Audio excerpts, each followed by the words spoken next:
करते हैं, बेलन को पढ़ते हैं थोड़ा। देखो बेलन एक ऐसी आकृति होती है, आप जानते हो ना बेलन को, उसका जो आधार होता है वो आर होता है, ये उसकी ऊंचाई होती है। तो आपसे एक पहला सवाल पूछा जाएगा कि बेलन का आयतन कैसे निकालें। तो बेलन के आयतन का निकालने का बड़ा सिंपल तरीका होता है कि भाई आधार का क्षेत्रफल ले लो और उसकी ऊंचाई ले लो। तो मैंने जैसे ये आधार का क्षेत्रफल कैसा है, तो आप ये कहेंगे सर ये तो एक सर्कल है, तो हाँ तो सही बात है ना। तो बेलन का जो आधार है वो एक क्या होता है, एक वृत्त का जैसा होता है, उसका एरिया कितना है, पाई आर स्क्वायर, और ऊंचाई।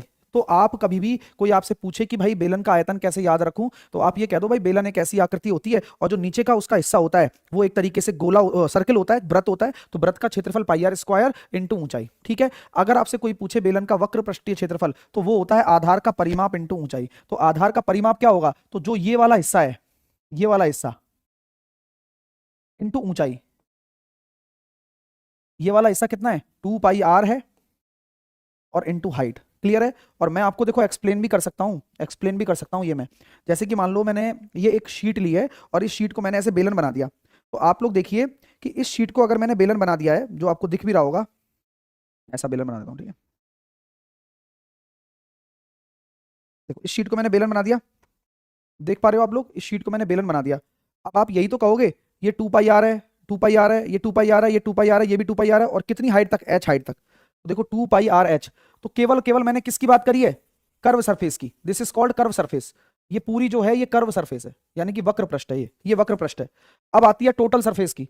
तो टोटल सरफेस के लिए क्या करना होता है, जब आपने ये वक्र पृष्ठ ले लिया 2 पाई आर एच, तो एक वृत्त आपका ये वाला पाई आर स्क्वायर, और एक वृत्त आपका ऊपर वाला भी तो है पाई आर स्क्वायर, नीचे वाला पाई आर स्क्वायर। तो आपका ये तो वक्र पृष्ठ हो जाता है, ये वाला हिस्सा तो आपका वक्र पृष्ठ है, और जो ऊपर नीचे वाले 2 वृत्त हैं उनका क्षेत्रफल और जोड़ दिया जाता है, तो इसको हम टोटल सरफेस एरिया बोलते हैं। यहां तक मेरी बात अगर आपको समझ में आ गई है तो प्लीज एक बार आप यस कर दीजिए। ठीक है मेरे भाई, क्लियर है, समझ में आ रही है। हाँ अंकित गौर, राधे राधे भी बोल रहे हो, हाँ तो आप टेंशन क्यों ले रहे हो भाई। चलिए आइए, ओके सर बेसिक ठीक है, समझ आता है, तो मैं कौन सा बैच लूं, अभी मेरा 100 दिन वाला ले लो आप, वो सस्ता भी है और 100 डेज में पूरा कवर भी हो जाएगा रोहित, है ना। ठीक है, तो उसके बाद उसके बारे में रोहित बाद में बात करेंगे अपन, है ना। अभी पहले इस कॉन्सेप्ट को आप समझ लो। ठीक है, अच्छा ये क्लियर हो गया। अब दूसरा कॉन्सेप्ट भी बताना चाहता हूं कि कभी कोई पाइप के बारे में जिक्र हो जाए, पाइप होती है ना पाइप, अरे जो पानी वाली पाइप्स होती हैं, हाँ, तो वो पाइप क्या कहलाएंगी, कौन सी आकृति होती है पाइप। तो पाइप जो होता है बेटा वो खोखला बेलन होता है। क्या होता है पाइप, पाइप आपका खोखला बेलन होता है। हाँ, आप जो भी पाइप देखते हैं जिसके अंदर धातु की कोई बनी हुई पाइप होती है, लोहे की पाइप होती है, उसके अंदर मोटाई होती है, तो वो एक तरीके से खोखला बेलन बनाती है। तो इस खोखले बेलन की भी खास बात है, वो मैं आपको समझाना शुरू करता हूँ। खोखले बेलन में देखो ये वाला हिस्सा जो होता है अंदर वाला, आप अगर ये खोखला बेलन है तो ये बात आप समझ लेना कि ये वाला जो हिस्सा है, ये लाल वाला, ये हिस्सा खोखला होगा या ये सॉलिड होगा, ये बता दो बस। ये जो लाल वाला हिस्सा मैं शेड कर रहा हूं, ये लाल वाला हिस्सा को जिसको मैं छाया कर रहा हूं, अभी मैं छायांकित बना रहा हूं इस हिस्से को, आपसे मेरा प्रश्न सभी छात्रों से ये है कि जो ये लाल वाला हिस्सा मैं बना रहा हूं, ये मेरा खोखला हिस्सा होगा या सॉलिड होगा या भरा हुआ होगा, बताओ। वेरी गुड गजेंद्र, बहुत बढ़िया। तो आप में से बहुत सारे बच्चे ये भी डाउट रहते हैं कि भाई समझ में नहीं आता उनको कि भाई कौन सा हिस्सा सॉलिड होता है, कौन सा इसका खोखला होता है। तो दोस्तों जो मैंने लाल वाला हिस्सा बनाया है, ये ही हमारा सॉलिड होता है। इसी में ही माल मटेरियल, भाई मैं कह सकता हूं ये पाइप हो सकता है पत्थर की पाइप हो, पत्थर की भी तो पाइप आती है, आरसीसी वाली पाइप होती है, जो पत्थर की पाइप भी हो सकती है, तो उसमें भी तो पत्थर का माल होता है सॉलिड। लोहे की पाइप होती है मोटी मोटी, तो वो भी, तो जो ये बाहर वाला हिस्सा होगा ये तो भैया आपका सॉलिड होगा। और सॉलिड कोई भी चीज है, ठोस अगर कोई भी चीज है तो वह किसी ना किसी पदार्थ से मिलकर बनी होती है, मटेरियल से मिलकर बनी होती है। ये बात आपको क्लियर हो गई भाई, कोई भी मटेरियल तो भरा ही होगा तभी तो सॉलिड बनी है। हाँ, और जो ये अंदर वाला हिस्सा है, जो ये अंदर वाला हिस्सा है, अंदर वाला ये पूरा अंदर, ये कैसा होता है, यही खोखला होता है। तभी इस वाले हिस्से को क्या बोला जाता है दोस्तों, खोखला बेलन। अंदर वाला हिस्सा क्या होता है, खोखला होता है आपका, ये वाला हिस्सा हॉलो होता है, हॉलो, खोखलू खोखलू बिल्कुल खाली। अब इसका भी एक उदाहरण मैं ऐसे दे सकता हूं आपको, कोई पाइप तो नहीं है मेरे पास, ऐसे ही समझ लीजिए कि भाई ये एक है, ये अंदर वाला हिस्सा खोखला है एक तरीके से, है ना, ऐसे हॉलो सिलेंडर। ठीक है, बात आपको समझ में आ गई होगी यहां तक। अब एक एक करके शुरू करते हैं। बेलन के बारे में तो पढ़ लिया, अब खोखले बेलन के बारे में पढ़ते हैं। चलो मैं आप लोगों से पूछता हूं, अगर इस खोखले बेलन का मुझे आयतन निकालना हो तो कैसे निकालूंगा। या चलो आयतन छोड़ो, सबसे पहले मुझे बताओ जो जिस जिस माल को भरा हुआ है हमने, उसकी मोटाई निकालनी है। तो आप ये कह सकते हो क्या कि ये आपकी बड़ी त्रिज्या है, उसमें से आप छोटी त्रिज्या को घटा दोगे तो ये वस्तु की मोटाई हो जाएगी, जो पदार्थ मटेरियल जो उसके अंदर फिल है ये वाला मटेरियल लाल वाला ही मैंने आपके सामने बनाया है। ये पूरा मटेरियल अगर इसके अंदर फिल है तो जो इसकी पदार्थ की मात्रा होगी, वो जो मोटाई होगी वो R माइनस आर हो जाएगी। बच्चे पूछेंगे आपसे, या आप भी दिमाग लगा सकते हो कि जो ये वाला हिस्सा होगा, नीचे वाला बॉटम, नीचे वाला बॉटम, ये वाला जो बॉटम होगा, इस बॉटम का एरिया कितना होगा? तो बॉटम का एरिया दोस्तों ये होगा pi capital R square minus small R square. बोलिए क्यों? क्योंकि अगर आप बॉटम की बात कर रहे हो तो बॉटम तो मेरी एक तरीके से रिंग है, रिंग रिंग वलय, एक छोटी छोटी सारी चीजें क्लियर हो जाएंगी। अब मैं आपसे ऐसे पूछूं कि भाई ये वाली सतह ले रहा हूं मैं, ये वाली सतह,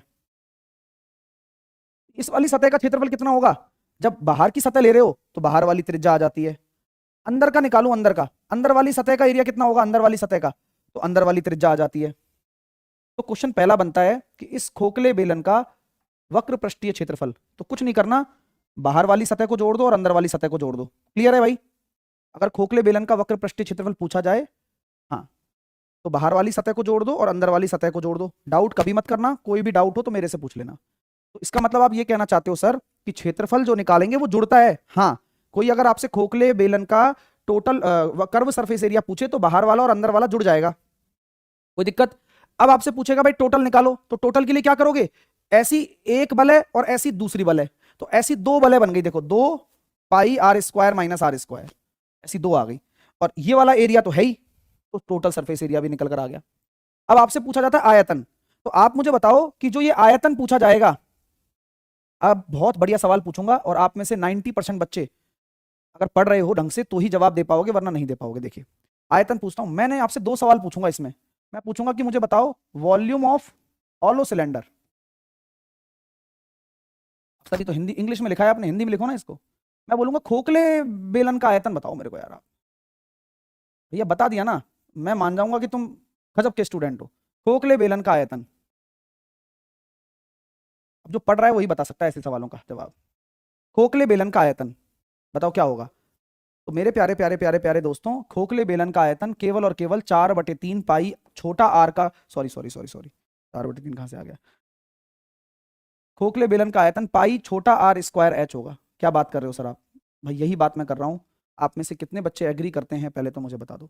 जी हाँ, आप में से 90% बच्चों को तो पता भी नहीं होगा कि अगर कोई आपसे खोखले बेलन का आयतन पूछेगा तो भी अंदर वाली त्रिज्या ही आएगी, क्योंकि भाई आयतन तब पूछा जाता है इसमें आप कितना माल भरोगे। ठीक है, तो जब खोखला है उसी में से ही तो जाएगा। भाई अगर मैं आपको कोई पाइप दे दूं तो आपको मैं यही तो बोलूंगा भाई इस पाइप में से इतना पानी निकल रहा है, तो वो वही रेडियस ही तो लेके चलेगी, छोटी आ रही। ये पॉइंट है, ये बड़ा पॉइंट है। तो सर ये क्या है फिर? ये क्या बता रहे हो फिर आप बताओ ये क्या है? जी हाँ, ये धातु का आयतन है। कौन सी धातु का? जिससे वो बना हुआ है। अब वो मटेरियल कुछ भी हो सकता है, वो सीमेंटेड मटेरियल हो सकता है, वो आपका चूना मिट्टी हो सकती है, वो आपका लोहा हो सकता है, वो आपका एल्यूमिनियम हो सकता है। तो कभी भी इस तरह का फॉर्मूला आप पढ़ रहे हो जहां pi r square h minus pi r square h, जो कि नॉर्मल फॉर्मूला है जिसे आप बच्चा याद रखता है, जबकि उसको पता ही नहीं है कि ये फॉर्मूला उस धातु का आयतन है। बेलन का आयतन और खोखले बेलन का आयतन बिल्कुल सेम होता है, वो भी आंतरिक त्रिज्या के बराबर होता है। ये बहुत बड़ा पॉइंट है। आज से पहले कितने बच्चों को नहीं पता था वो भी मुझे कमेंट कर देना, मैं ये सब पढ़ाता भी हूँ जनरल, मेरे नोट्स में ये सब चीजें हैं। ठीक है, आइए यहां तक क्लियर हो गया। अब आगे चलते हैं, गोले के ऊपर बात कर लेते हैं। गोला क्या होता है? गोला एक गेंद